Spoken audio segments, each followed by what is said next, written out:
We will be going back to many of the subjects we mentioned this morning. They will keep coming up in different ways throughout the different presentations. Some of the things I'm going to do in this session are closely related to what Jacqui's going to be doing later in terms of the six-step reporting process. And we have a special session tomorrow on difficult sources in which we're going to be talking again about the issues of what to do when owners want to meddle and when sources want to, trade information, like Taras was saying, at that session we're going to have, what's his name? Kristen, who has some expertise along those lines as well. So this was left over from this morning's session. I just wanted to, we missed a couple of things, but I just wanted to get this because I think this is kind of fun for you. Looking at, I did little profiles of three influential economics journalists in the States, just because I thought it'd be interesting for you and because it reveals some differences about their backgrounds. This is Neil Irwin, and again, I'm going to be sending you copies of this PowerPoint so you can, you don't have to take notes and you can check the links later if you want. So he's the guy who wrote that paragraph in 2007 in the Washington Post story about the credit crunch. And he had joined the Post right out of school, actually, as an intern, and he's pretty much been there ever since.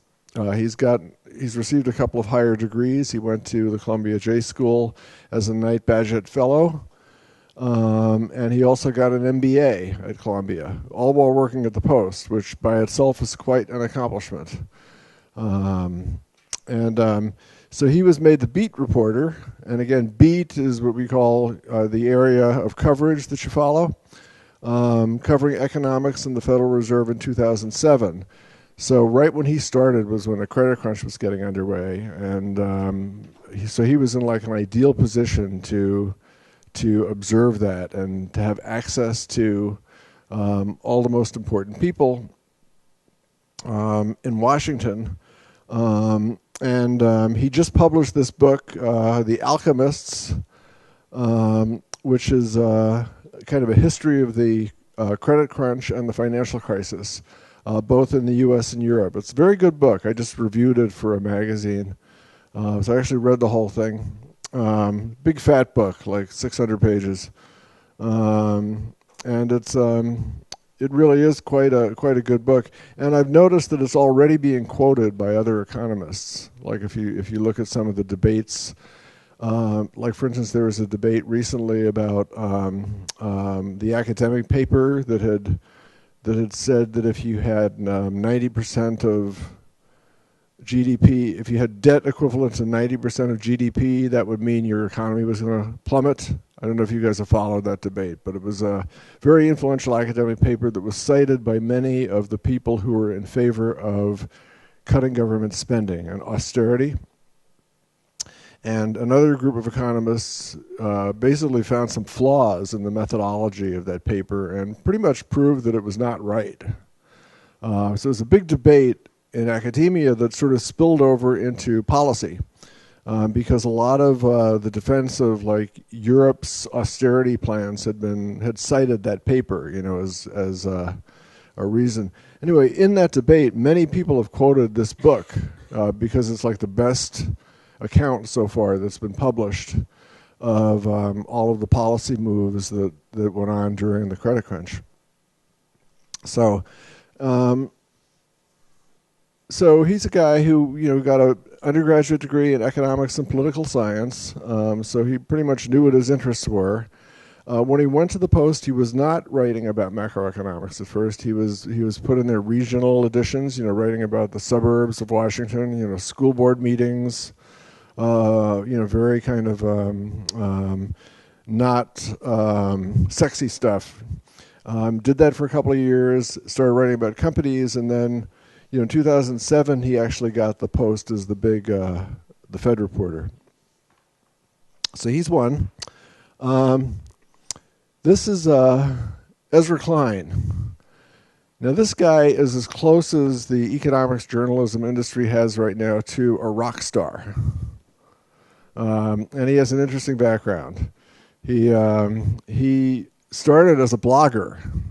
While he was an undergraduate, he started writing a blog. And he, along with the guy who writes the Daily Kos blog, I don't know if you guys know that. It's sort of a progressive or left-wing U.S. political blog. They were the first bloggers to go to a political convention together. And he was hired as the Washington Post's first paid blogger in 2009.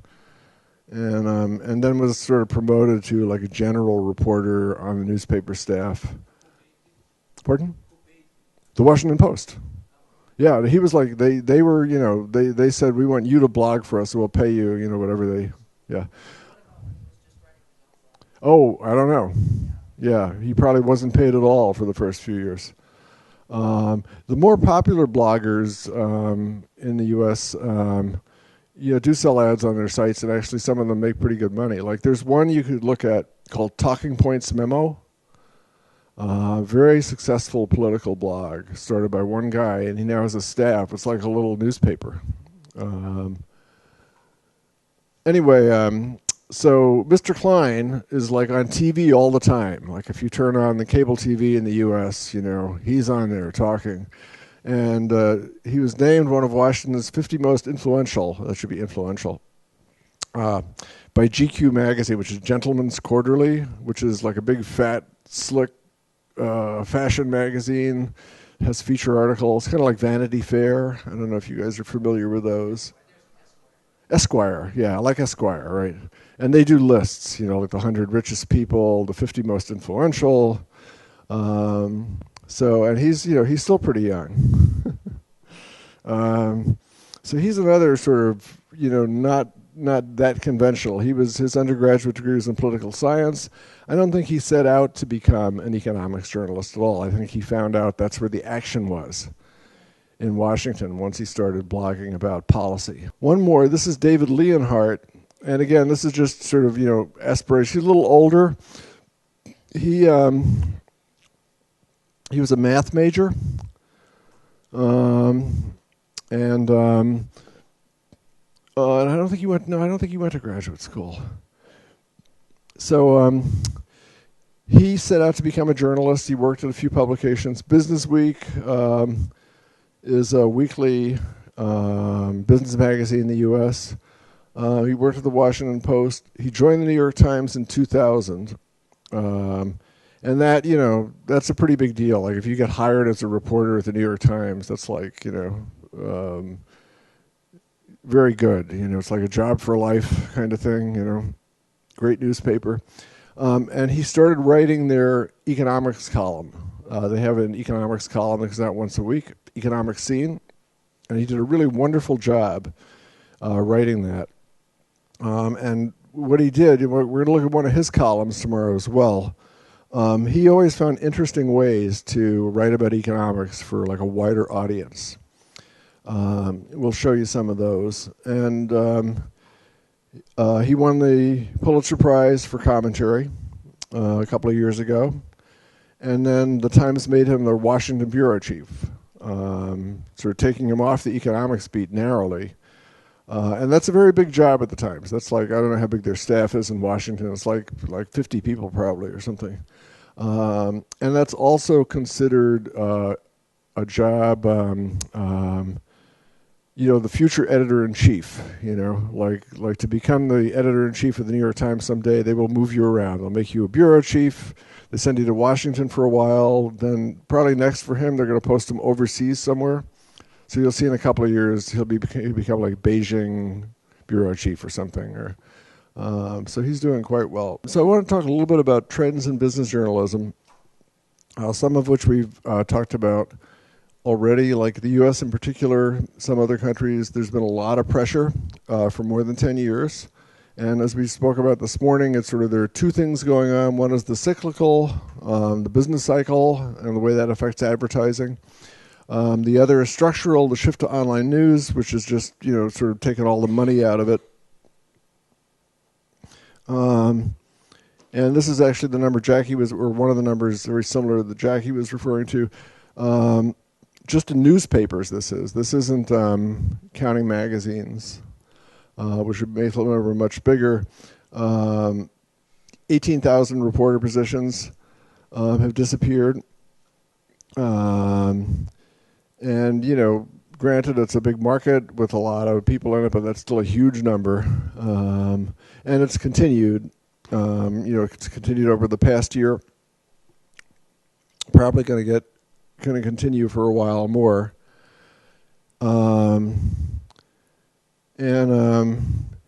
As you can see, this is an interesting slide because it shows you some of the variations in the way readers consume news online. So, like for instance, in Denmark, half the people get, their main source of news is the newspaper websites. Also high in Japan, and fairly high in like Spain, Italy, I guess a lot of Western Europe. Not so high in the U.S., but still respectable. Broadcast news brands very high in the UK, not nearly as high in most of the other countries. I think that's probably a large part of that is the BBC, which has a big brand. And a big online presence as well. And interesting here in the newer brands like Huffington Post and Yahoo, big penetration in the U.S. And a lot of controversy in the journalism business over that because like Huffington Post doesn't have a lot of original content. How many of you ever look at the Huffington Post? Can you see it? Yeah? It's basically an aggregator. It takes stuff written by other people and it like writes something based on it. It credits the source, but it doesn't always give you a link to the original article. So it's a way for them to sort of capture eyeballs. Like if something happens, people will go there and look at it. So the person the publication that did the original work doesn't really, although they get credit in the story, they don't get the benefit of the click and therefore the advertising revenue. So it's a lot of controversy about that. Good news for you guys as business journalists is that business and economics journalism is among the most robust subject sectors in journalism today. It's actually doing very well. I taught the business and economics majors at Columbia J School last fall, and there were like 11 students in the class. This is the Master of Arts program, the sort of longer one, and all 11 of them got jobs, or had either had like really prestigious internships that usually lead to jobs, like Bloomberg does a summer internship, and they only give it to you if they're pretty sure they will make you a staff person at the end of the internship. So they all basically got, so it was like Bloomberg, Dow Jones, the Financial Times, a couple of other very prestigious ones, but they all got work, and that was not true of the people who majored in some other subjects, like cultural criticism, political, and there's lots of evidence that that's true. These are some of the major news wires. They used to be called news wires, like Reuters. Actually would be a wire service that you would have a little machine in your office that would print out the news. The same with Dow Jones news wires. They're all totally online now, but all of these are doing very well. Reuters. Another person in my class went to Reuters. Bloomberg is like a major success story. They sell financial information and terminals that traders and investors use in addition to doing news. But they're all doing very well. They're all hiring people. Every year they hire a fair number of reporters. There are also some new business websites that are interesting and that sort of indicate there are still kind of unmet needs, or at least market niches that may be exploited well. This one is an interesting one to look at. Quartz. This just started like a year ago. And it's very sort of globally oriented, very kind of new economy oriented. In this one thing that's different about this one is it's a sponsored site. Like part of their funding comes from major corporate sponsors, who they list. You can click on it and see who the people providing money are. There are companies like Boeing, General Electric, which could raise some issues about potential conflicts of interest. But it's another kind of online model that we may be seeing more of in the future. Because as you know, like online news is at a hard time paying its way. Another one, not the International Business Times. This is another news site. I think this one started out mostly as an aggregator, but they've also hired a lot of journalists that are doing a lot of their own content. It's based in New York, but it's very international. Yeah, they have offices in 10 countries. And again, very specific, intense business news. And this is another one, Business Insider. And this is run by a guy named Henry Blodgett, who used to be a Wall Street analyst. He was very famous for, he almost went to jail in the early 2000s for, he was one of the guys who was like very enthusiastic about internet stocks. He was quoted all the time in like 99, in 2000. He predicted that at a time when Amazon stock was selling for like $50 a share, he predicted it would go to 100 or something. And people thought he was crazy, and then it did that like 2 weeks later. So he became kind of famous as like a guru.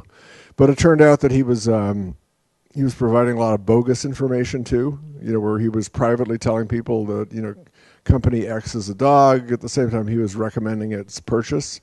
So he got in a lot of trouble, but he's a very smart guy. And, in the U.S., you always have second chances. So he started this website, or took it over at some point. And it's actually been really successful. Also hiring journalists. So these are just a few that you might look at to get an idea of what some of the new stuff is. And so I'm going to go through some. The first two numbers here are like about what makes business reporting different, and especially looking at the way to organize data. This may be a little duplicative with some of the stuff Jacqui does, but it's very concentrated on economic stuff. So I think it probably will be okay. And then I'm going to give kind of an example. 4 actually that's left over from another. So thinking about what makes business reporting different, you first think about the audience, and people aren't just looking for information. They're usually trying to make decisions about the future based in part on what you're telling them.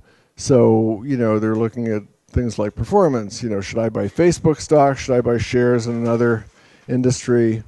And they're also making predictions, even if they don't realize they're predictions. I don't think you need to do these, Jacqui. No. Yeah, no, once we start critiquing the stories, then I'll need that. Okay. Sorry. So, predictions. Should I go to graduate school and wait to enter the job market? That's a decision somebody makes based on a prediction, whether it's implicit or explicit. Should I buy a house? Is this the right time? Should I wait a couple of years? Are interest rates going to come down? Or are they going to go up? And if you already own a house, you might be wondering whether you should refinance it. Like if mortgage rates are like 5% now, but you think they're going to go up, then you might want to refinance now. So there are a lot of these are some of the things that make business reporting different than like a lot of other kinds of reporting. So another thing that makes business reporting different is there's lots of data available, and we were discussing that this morning. These are all the sources available in the U.S. Probably some of them are similar to the ones that are available here, probably not all. But you've got a lot of data on the domestic economy. The data on the global economy is the same. There's a lot of information at the OECD, at the IMF, the World Bank. You can find like a ton of information on country comparisons, historical trends. analysis. Historical data, there's a lot of historical data that goes way back in time. Like this, like prices, like the pen tables, that's a statistical sequence that compares exchange rates over time adjusted for purchasing power, which is a much more accurate way to look at exchange rates rather than just the market rate. If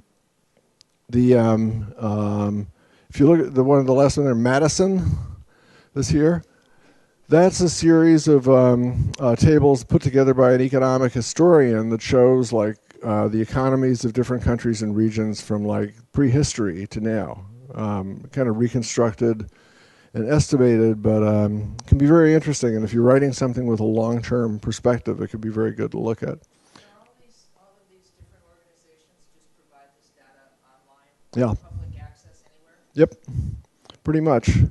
The pen tables, I'm not sure. You might have to go through a university website to get them.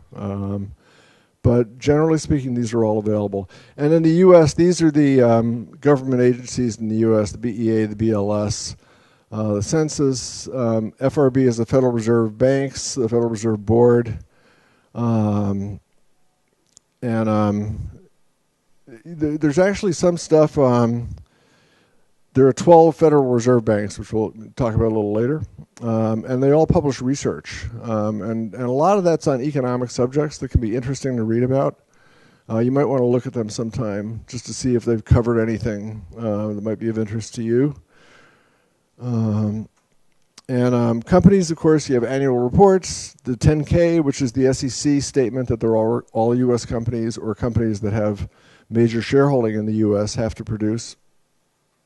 Another thing that a lot of reporters use is conference calls. All the big companies that report to the SEC, or not all of them, most of them have conference calls where the financial officers talk to Wall Street analysts and media is allowed to listen in.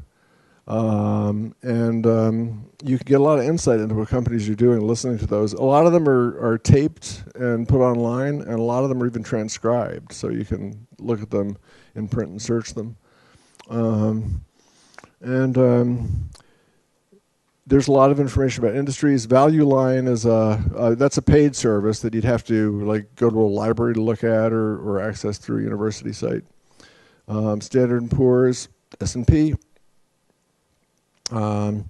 Qualitative information, information news archives, regulatory filings.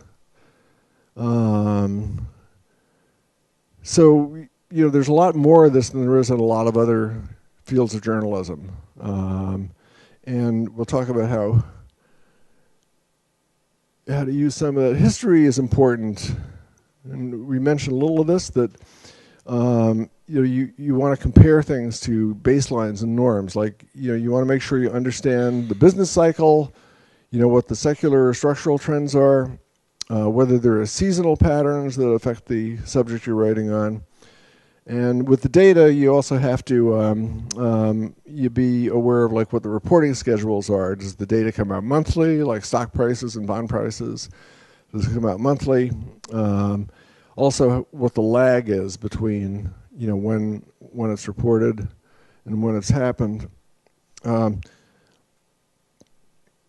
Another thing is that you need to have a grasp of basic economic theory. And we'll get to the sort of why in a second here. Theory versus history, what's the difference? You have to understand that. And the other thing you have to keep in mind as you're putting these things together is you have to separate what's important from what's less important. Like if you're writing about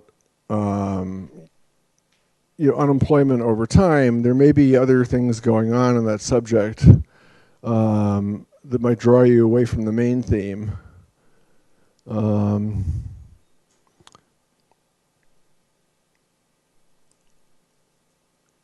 And comparisons are very important.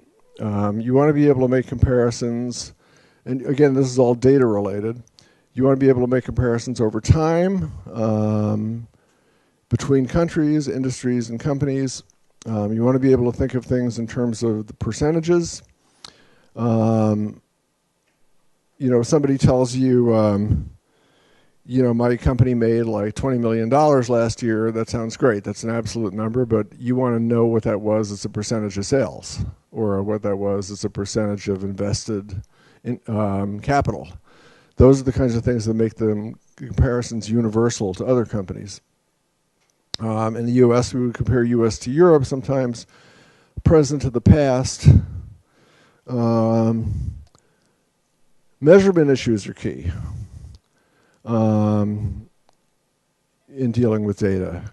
You want to be able to differentiate between the long and short run and decide what the appropriate time frame is. Like if somebody tells you, like if a candidate tells you that X number of jobs were created in my first year in office, you need to think of like, why is that the right time frame, And it usually, there are implications of the time frame you pick, like in the U.S. presidential races, they always talk about the number of jobs created during a presidency, right? So like from the day Obama took office to the end of his first term, like how many jobs did he create? Well, it's not really a very informative number when you think about it, because whatever trends were going on in the economy when he started had been in place for many months, if not years, So it's always good to understand why you're looking at a specific time frame, and especially if somebody presents you with one that doesn't make sense, like if they give you a number that's based on 6.5 years worth of data. It's like, why, like you have to ask, why are they picking those dates? And, often there's some agenda. Anyway, some of the other measurement issues are, you want to be able to think of the percentage change versus the level of something, relative versus absolute. I won't go through them all, but these are just some things to keep in mind when you're thinking about data. The implications of all this data, as a business journalist, interestingly, like a lot of business journalism is not news-driven when you think about it. It's not like you're reacting to something that happened yesterday. It's more like you're commentating on a trend, or you're trying to. There's often a news event, and people will key around that. Like if the GDP numbers are coming out, there'll be a lot of stories about it. But it's not like in company reporting where usually it is the events that drive things. More often you're finding stories and preparing for interviews, by looking at data, looking at publicly available information like anybody else can. So it's like sort of up to you to find the stories and to So another couple of things, and just as a personal matter, like mistakes are costly. I mean, if you make a mistake in reporting something, like the obvious thing is if the reporter who's typing the headline on Bloomberg about the Federal Reserve gets the adjective wrong, and says the federal, or the verb wrong, and says the Federal Reserve moved to tighten or move to loosen, like when that headline goes out, it will affect like a lot of investment decisions and a lot of prices right away. But mistakes are costly in general, and they hurt your credibility as a reporter. Probably more in this line than they do in most other subject matters. And your track record matters. Like people remember whether you've gotten things right in the past. Whether you've been a reliable source of news for them. Research on business executives, since they're like a major constituency, it basically shows they don't like uncertainty, which is true of people in general. They like to connect the dots and fill in blanks.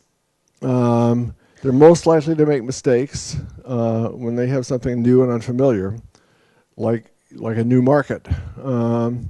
They have biases. Like all of us, you tend to find out what you're predisposed to find out. Sometimes you'll have overconfidence in the data you have. you tend to rely on hindsight, looking backward and thinking because things were this way last year, they'll be this way next year. And as a reporter, having a coherent view, even if it's not exactly right, is better than having an incoherent view, like not, and just thinking, which kind of gets us back to the subject of interpretation that we were talking about before. So those are, and one interesting thing is that when you're looking at new stories, it's a lot, you're in the same kind of position that a business executive is when they're looking at a new market. It's an interesting way to think about it. You don't have a lot of time to make up your mind. You're usually on deadline of one kind or another. You have like hours or days, to, make a thesis and finish your story. You don't have all that much expertise on everything. You have to interpret things. You got to rely on outside experts. Like the business executive, he's relying on the economists, the marketing people, finance guys, for data. And you've got to deal with your biases. Are you, political biases? Do you tend to favor the underdog? All of those things.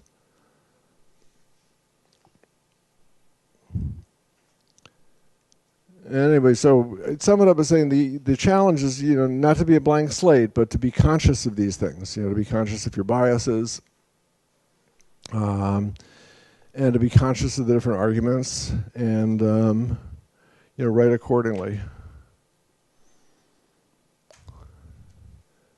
So the way you deal with these things, when you're looking at all this data and trying to find themes, and trying to find answers to questions, is to narrow the problem and break it into simpler parts.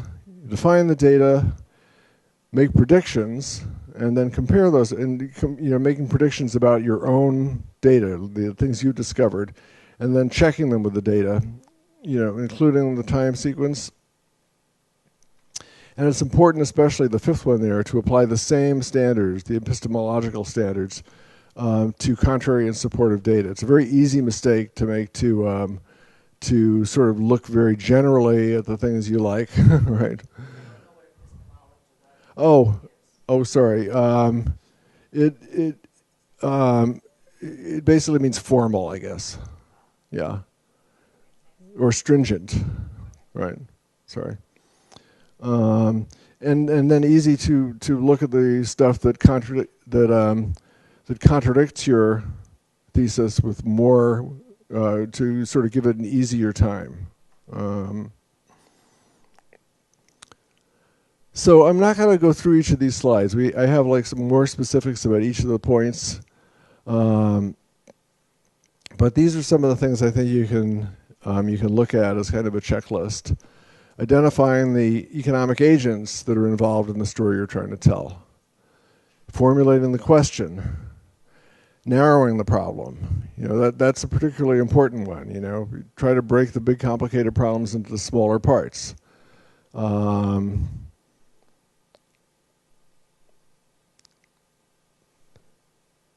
define your terms very carefully. Like it's easy to sort of get lost in kind of sloppy terminology. Unemployment can mean a lot of different things depending on what measure you're using. This one, yeah.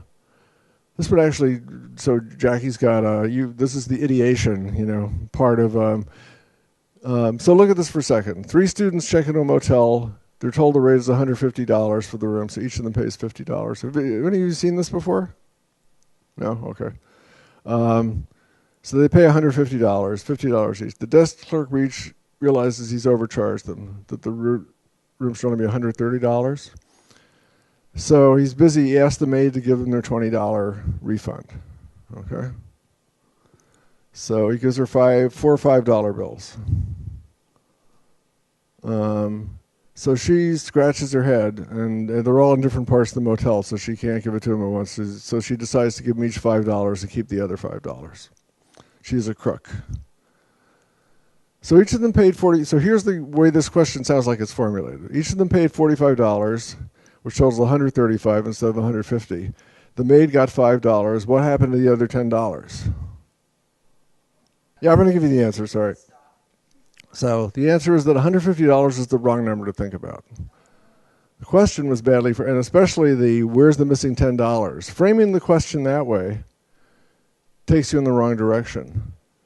Each student actually paid $135. $45 each for a total of $135, but the hotel only got $130, so the maid only got $5. So if you'd started out like doing this as a math problem and said, okay, we start with $150 and then subtracted, the maid $5, and then, you would have arrived at the answer. But by sort of framing the question the wrong way and saying, where's the missing $10? It takes you off on this like goose chase. Goose chase, is that wild goose chase? Does that translate into Ukrainian? So anyway, when you're doing all this, like you really need to go to the data and check the data. That's like one of the bottom line things. There's no, you want to examine the history of it, and then you want to subject each part of the data to verification analysis. You want to check what is included in the measure you're looking at. Pardon? Yes, I'm going to give you that. I'm going to email it to you all. So you don't have to take notes, and again, this is more like a checklist than something we need to discuss. We're going to talk about a lot of these issues in the next couple of stories, actually. And you want to you want to like check magnitudes. This is like simple, but like everybody who's written about finance for a while has mistaken millions and billions at some point, and percent versus percentage points, they're very easy mistakes to make. So it's always good to look at those. And you want to make relevant comparisons.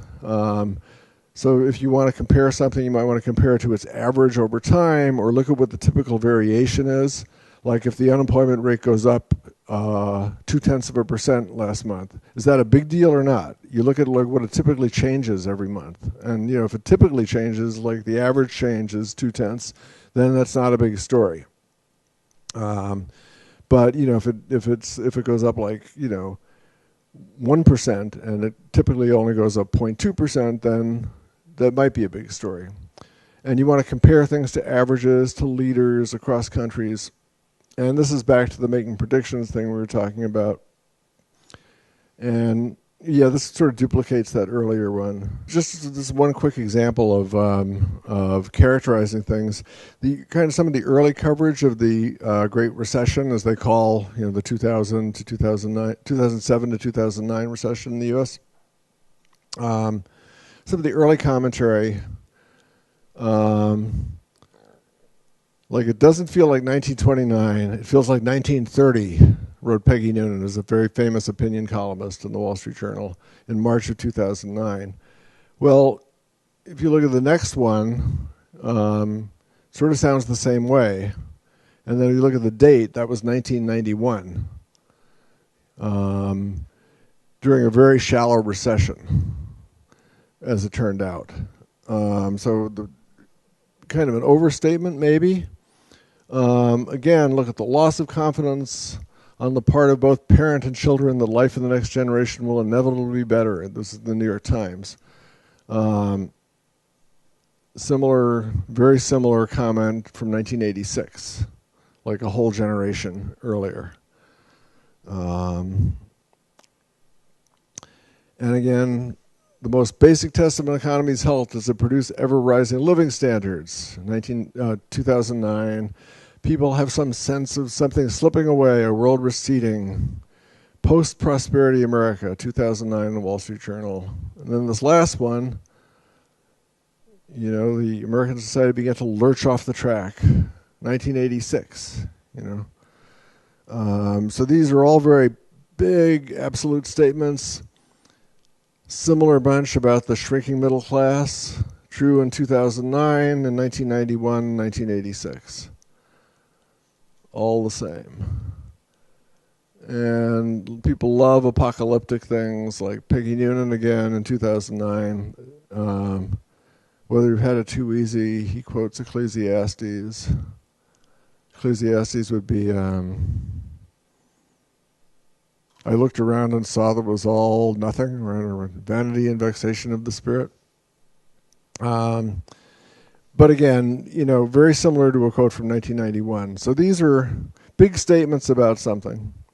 So then you ask, like, which of these two quotes is more accurate? There's the early Peggy Noonan one. And then below it is Alan Meltzer, who's an economist and a Fed historian, actually. Much more modest statement. More accurate comparison is the 1973-75 recession, which actually is very similar in many ways. Yeah, and sort of the job base. Yep. Yeah, that was a much deeper recession. Yep. All right. Job numbers were They were terrible. Yeah, that was a very bad recession. Probably the second worst after this one. So the advice here is, instead of invoking like timeless narratives like the Bible, and trying to put things in big biblical terms, you're better to go back and organize the background information the way we were just talking about. They're in evaluating research. The NBER is the U.S. organization, the National Bureau of Economic Research, that sets the official dates of the beginnings and ends of recessions. Those other agencies, or the other acronyms, are the agencies that release data. But if you can find data about all those questions, so you can compare the level of unemployment with the past. You can compare the level of income. You can compare it with other countries. For instance, this is the unemployment rate in the 2009 recession. It was higher in the 80s, in the 80s recession. The economy was growing at that point, like since early 2009, even though it wasn't growing that fast. It was growing steadily.